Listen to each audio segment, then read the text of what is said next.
In 1922, a 15-year-old boy left his tiny village at the foot of Mount Fuji and arrived in Tokyo with one goal: to work on machines.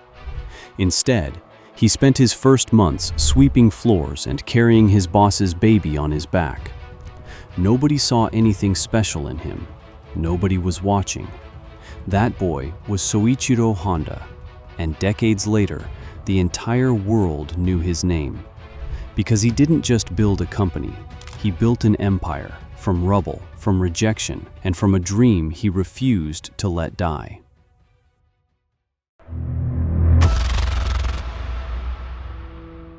The story begins on November 17, 1906, in a small village called Komyo, located in Shizuoka Prefecture at the foot of Mount Fuji.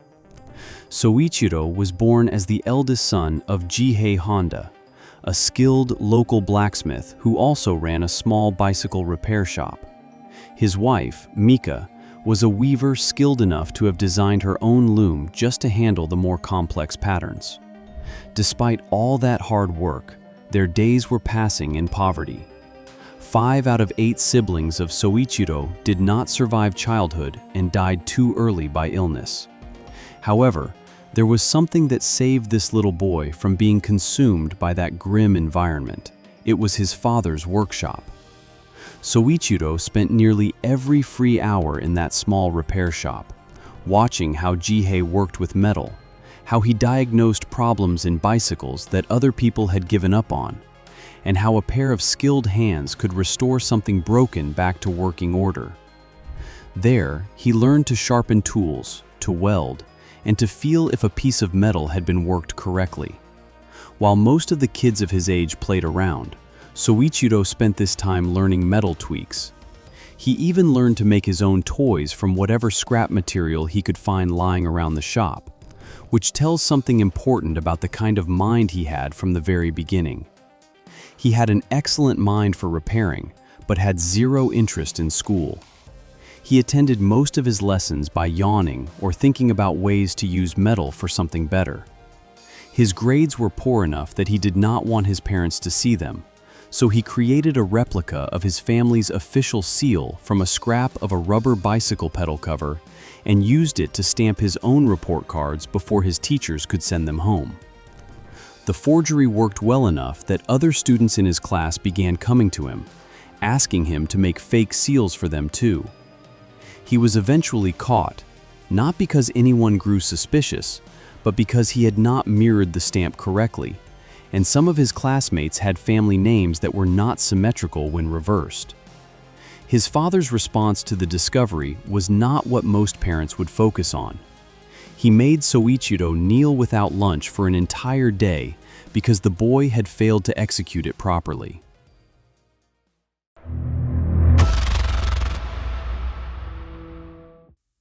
Then came the moment that changed everything. He was around 8 years old when a Ford Model T rolled through the village, the first automobile he had ever encountered. He had no way to understand how it moved under its own power, but he didn't need to. He later recalled that experience with complete clarity, writing that he forgot about everything in the world at that moment, and he was deeply moved. And it was then that the idea first arrived that someday he would build a car himself. That feeling never left him, not once in his entire life. In 1922, he was just 15 years old when he spotted a job advertisement for an auto repair shop called Art Shokai in Tokyo. Without looking back at a single thing he was leaving behind, he dropped out of school, packed up, and headed for the city. But what waited for him there was nothing close to what he had imagined.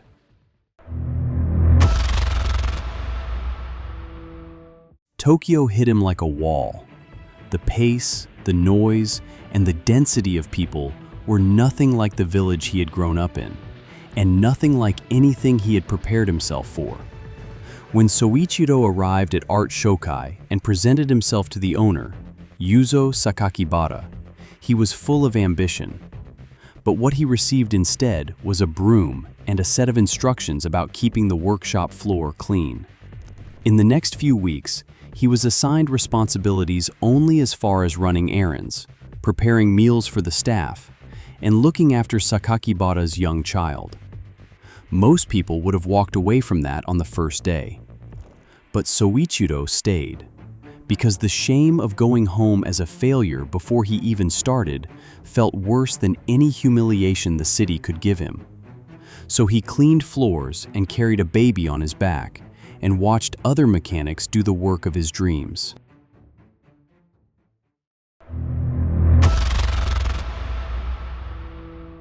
Then the great Kanto earthquake of 1923 struck, and everything shifted.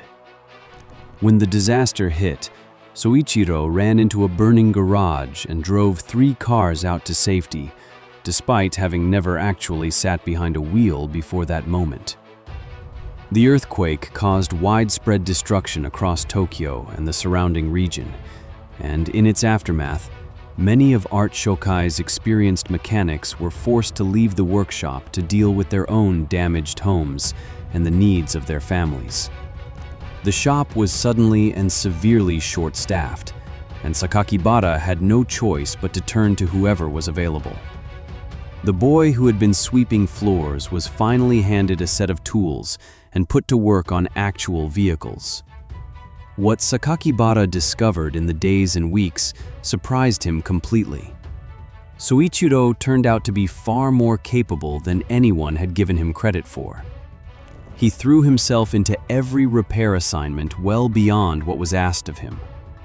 Art Shokai handled a wide range of automobiles at the time.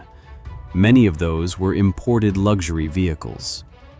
Soichiro made it his business to learn every single one of them: Lincolns, Mercedes, Daimlers, and various motorcycles that passed through the workshop.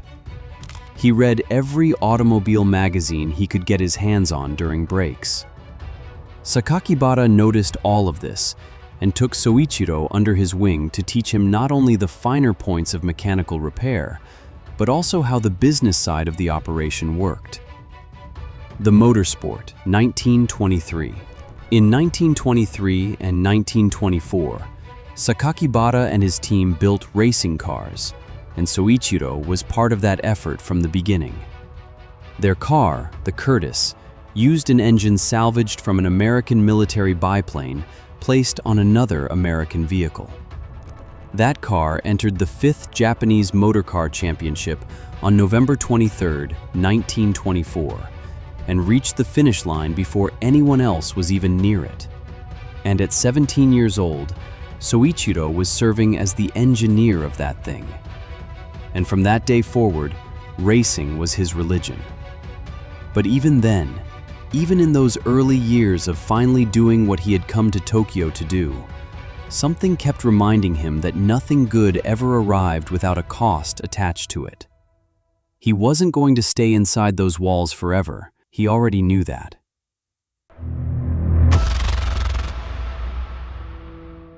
Five years after the earthquake, Art Shokai had grown into one of the most respected garages in Tokyo. Yuzo Sakakibara finally decided to expand by opening branches outside the city.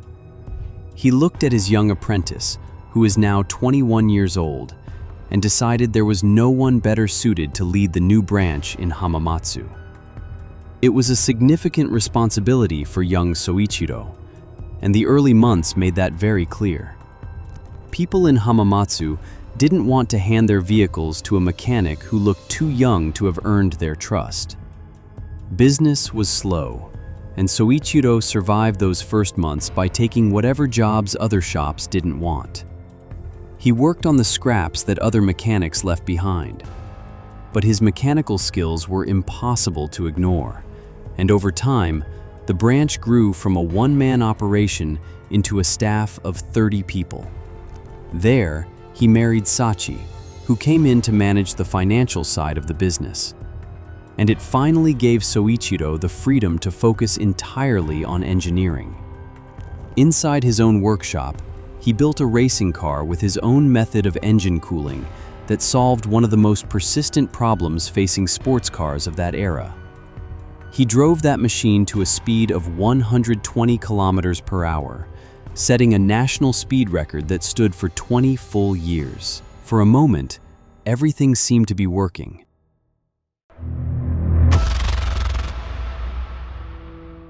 Then came June of 1936, which gave Soichiro's dream a shock out of nowhere. He was competing at a high-speed rally near the Tama River in the suburbs of Tokyo when his car struck a suddenly stopped vehicle at full speed. The car flipped 3 times through the air and threw him out completely. His left arm was fractured, his shoulder was dislocated, and his face was badly damaged. He spent 3 months recovering in a hospital, and while he was lying in that bed, even worse news arrived.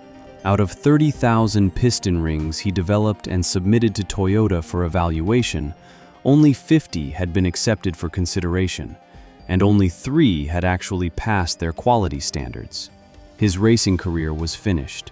His manufacturing ambitions had just been humiliated, and he was lying in a hospital bed with a broken arm, trying to figure out how to keep going. The investors behind Art Shokai had already refused to back his plan for turning the Hamamatsu branch into a piston ring manufacturing operation. So in 1937, he founded his own company, Tokai Seiki Heavy Industry, which was built specifically for that purpose. He spent his days still running the repair branch and his nights in a makeshift research workshop. He lost so much weight from overwork and stress that people who had known him for years barely recognized him. He enrolled part-time at the Hamamatsu Industrial Institute just to get more knowledge of metallurgy, because he had decided that the only real path through repeated failure was a better understanding of the science he was working in. In 1939, he finally produced a piston ring design that actually worked.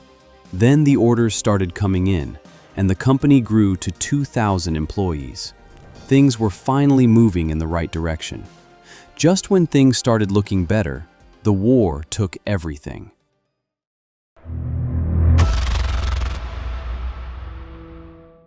In 1941, Japan entered the Pacific War, and Tokai Seiki was placed under direct government control almost immediately.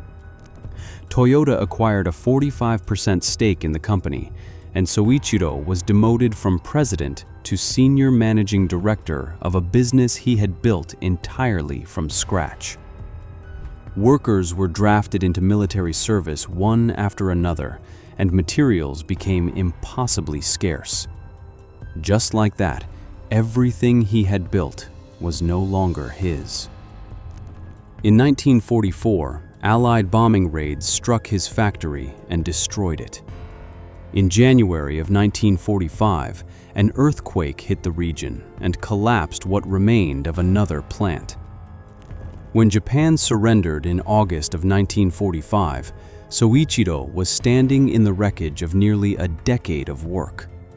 He looked at what was left and made a decision that surprised almost everyone around him. He didn't try to rebuild. He sold what remained to Toyota for 450,000 yen and publicly announced he was going to rest and figure out what came next.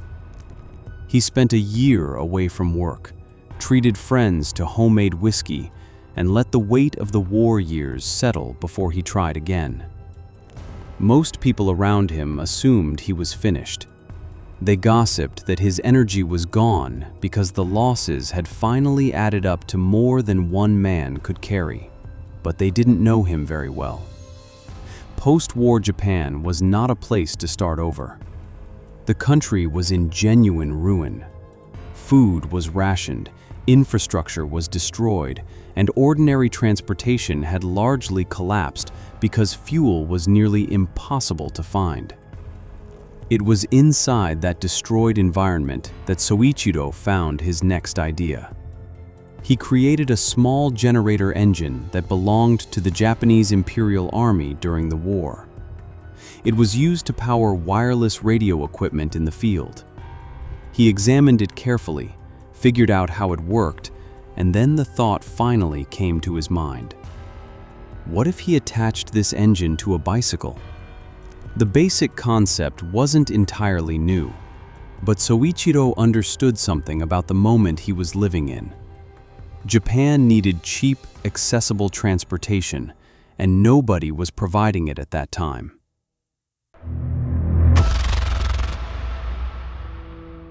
In 1946, using his old warehouse and a small team, he established the Honda Technical Research Institute with the single purpose of developing motorized bikes.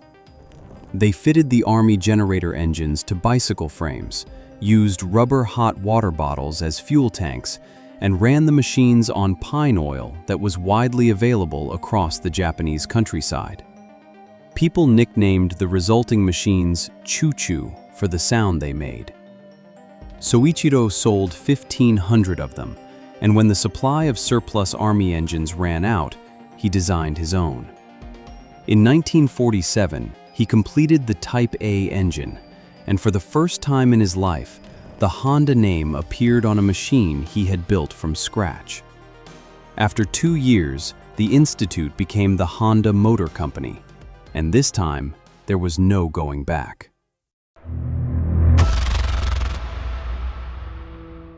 Honda Motor Company was officially founded on September 24, 1948. It had only one goal: to build motorcycles to help a broken country get itself moving again. But even when it finally arrived, success never came cleanly. Capital was still a serious problem. To solve it, Soichiro wrote an open letter to all 18,000 bicycle shop owners across Japan, explaining what he was building and asking for their support. 3,000 of them responded and contributed the funding he needed to move forward with production. Takeo Fujisawa joined the company as a business partner. He took over the financial and marketing side of operations so that Soichiro could focus entirely on engineering. That partnership became the foundation on which Honda constructed everything. The first complete motorcycle, which Soichiro called the Dream, was a genuine achievement. But it was also too big and too heavy for the market he was trying to reach. A very few people bought it, so he stripped the design back down, reworked it from the foundation, and spent 3 more years trying to get it right. 3 years after everything he had already been through. What came out the other side was the Super Cub, a motorcycle that was light, reliable, affordable, and simple enough for anyone to ride regardless of experience. It won the Emperor's Prize. It became the best-selling vehicle in the history of the world, and eventually surpassed 100 million units produced.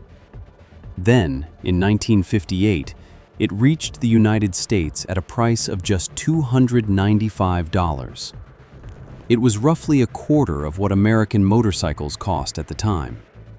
That was the reason it outsold both Triumph and Harley-Davidson in their own home markets. Despite all these wins, Soichiro kept pushing into places where winning wasn't guaranteed.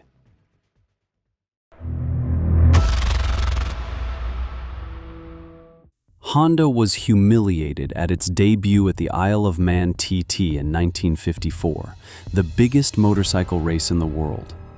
But this wasn't the end, because Honda returned stronger machines and won the manufacturer's team prize at that same race in 1959.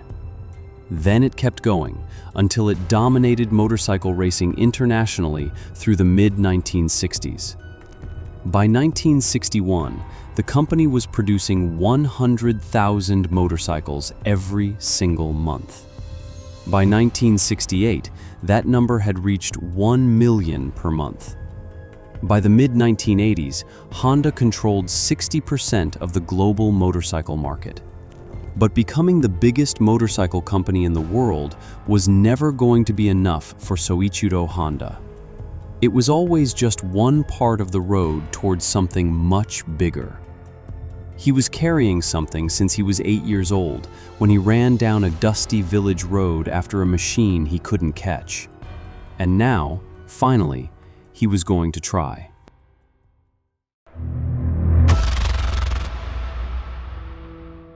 Soichiro finally announced that Honda was going to enter the automobile market, and the reaction from almost everyone around him was immediate and entirely negative. Japanese government officials made formal arguments that the country already had sufficient car manufacturers and didn't need another one. Industry insiders warned that Toyota and Nissan were simply too large and too entrenched to challenge. People who had watched him build the motorcycle business warned him directly that he was risking everything he had worked for on something that made no sense. He didn't listen to a single one of them. Honda debuted its first automobile in 1963, and the results were modest. The early models didn't shake the market the way he had hoped, and the competitors barely noticed. Honda entered Formula One racing in 1964 with the RA271, and the debut was far from impressive. But within a single year, their successor car had delivered a first-place finish at the 1965 Mexican Grand Prix, so the world started paying attention.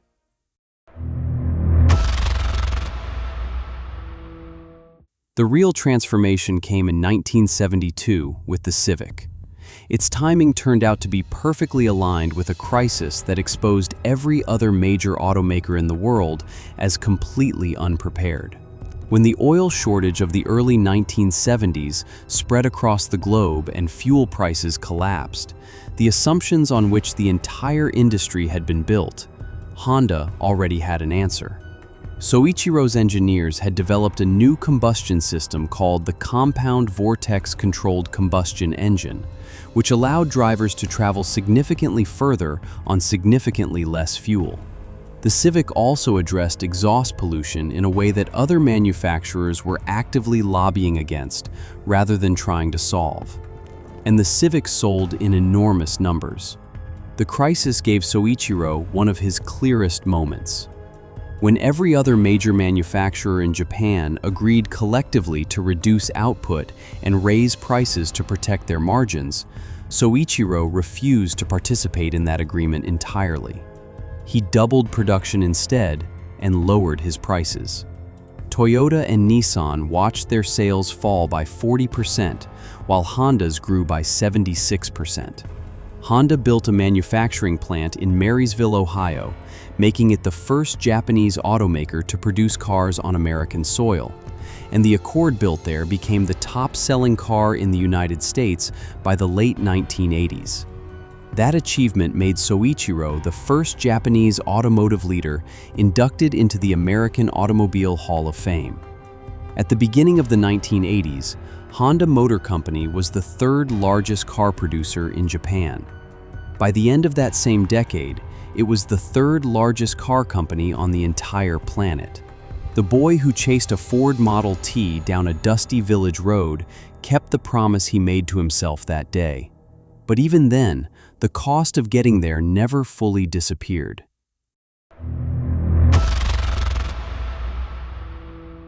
By the time Soichiro Honda retired in 1973, at the celebration of the company's 25th anniversary, Honda was no longer just a motorcycle workshop trying to survive.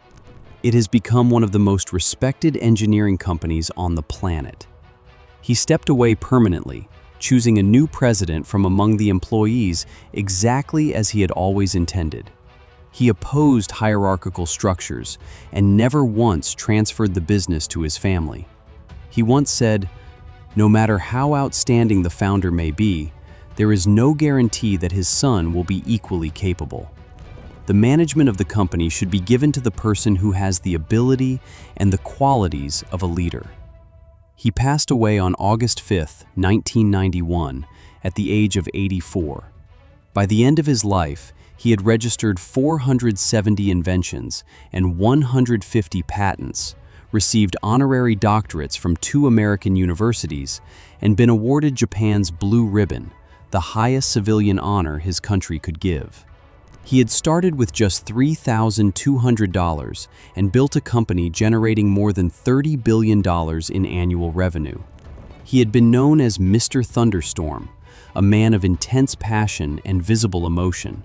From the moment a child pressed his oil-covered hands to his face on a village road, to the moment his name appeared on the door of a global empire, the journey never followed the path anyone expected. It just never stopped moving forward. Now here's the real question. Was Soichiro Honda a man who was always going to build something extraordinary? Or was he simply someone who refused, at every single moment the world gave him a reason to quit, to actually quit? Drop your thoughts in the comments. And if you want more untold stories like this, make sure you're subscribed, because stories like this don't end when the man who started them is gone.